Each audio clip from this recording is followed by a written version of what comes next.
Visit Les Graham's farm and it is a slice of the rural. This house and all the buildings that go with it were built by him. Much of it he literally moved from Ohio and reconstructed it. I've built every building on this place. My wife and I have, Kathy and I have, and the true definition of an entrepreneur is maybe, to me, is more towards making money, but yeah, I grab a project and I almost become obsessed with it, and I'm just driven to get it done. Inside one barn is a basketball hoop where they used to play in the dead of winter, a tradition in the north. For those of us that grew up in the rural, we understand what barn ball is. When you didn't have all of this as storage, this is where you'd play basketball, huh? Yes, we used to have 3-on-3 barn ball tournaments, and it was mostly high school kids would come out. Yeah. And each year they got a t-shirt with a different theme on it, and barn ball was pretty well known in the Belgrade area at that time. It is also here that he and his wife have raised 2 horses. Pete and Joe are their names, and their bloodlines tell the story of strength and determination. A draft horse is, some people call them a workhorse or farm chunks, but their origin was a war horse. In fact, 2 years ago, Pete and Joe were at VBS at our Vacation Bible School dressed up as war horses. Their original purpose was the Knight in the Shining Armor days.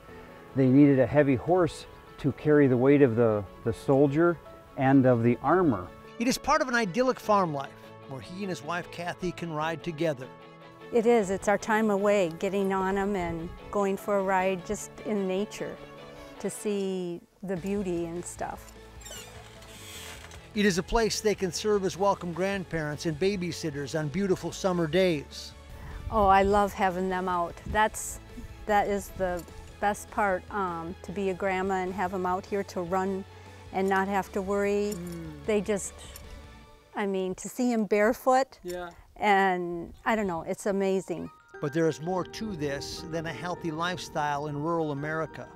It is here where Les found himself inspired, in part because of children, in part because of the horses, to write a book that covered both, raising children and raising horses. Well, I've owned Percherons for about 25 years and had many experiences with them over the years, and then I just had this story keep building in my back of my head on how I could incorporate the draft horses with real, a lot of true life stories that have happened or that I've heard about happening.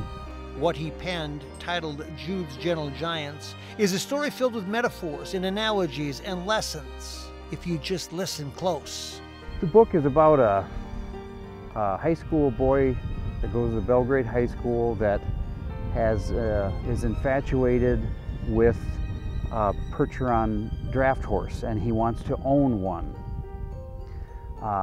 In a kind of an odd way, he ends up with 2 little colts, and so he ends up with 2 instead of 1, and they become Pete and Joe. He names them Pete and Joe, and they become his team of Percheron draft horses, and he goes through the trials and tribulations of keeping them alive at first. They almost don't make it. Then he goes through the trials and tribulations of training them.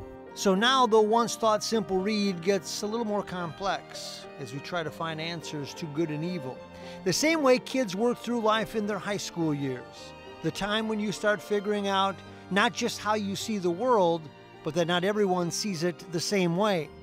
Why do you think we have people put in our lives and obstacles in our life, people that are enemies? I believe that's God testing us to give us patience and perseverance and forgiveness, and to realize maybe that it's not a perfect world, and to build character. What Les has learned is that the differences in people is not unique to the human race. See, seems these horses he's trained, they mimic the world as well. It certainly helped. The training I went through with Pete and Joe is depicted in the book very thoroughly, and I didn't do it that long ago, so it was very fresh in my mind. So the book almost ends up a training session if you really wanted to look at it. There's a lot of true training techniques within the book. In his book, life's lessons are revealed not because of the good times, but because there is difficulty. There is room to negotiate, to try and understand. The message is strong faith and forgiveness mixed in with coming of age and, being not understanding maybe his total purpose in life. As he comes of age, he starts seeing why these people are in his life that give him grief and are out to make his life miserable. That's what he's seen in life, in spending time on the farm, in training horses and kids, that life is about challenges, but more importantly, life is about what you can do to overcome them. I hope that the young readers read it and realize that you have to work at life and you have to dig in and fight at times, and life isn't always easy.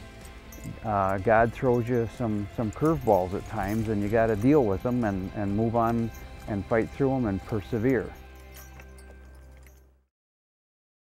Life to the Max is brought to you by Life Touch, photography for a lifetime.